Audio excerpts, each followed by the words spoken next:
Capturen una zebra que es va escapar a Tennessee i ha estat una setmana acampant.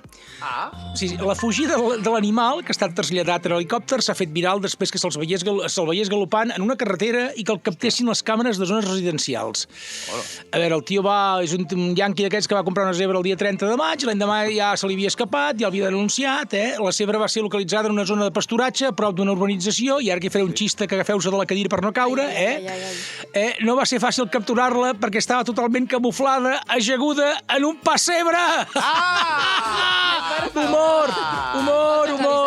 Bueno, pensava que era un de la seva espècie normal, que se n'hi vagi, clar.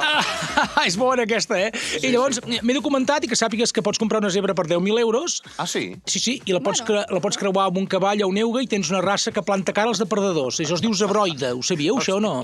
No ho sé, però ha de ser il·legal o com a mínim amoral o aètic. No, escolta, si tu compres un poni a la teva filla, per exemple, i tens perill que l'ataqui el llop estepari del Vallès, per exemple, el creues amb una zebra i tens el poni cabrejat amb una samarreta Custo, Perquè, clar, surt una mica així descoloridot, saps? Ja, sí.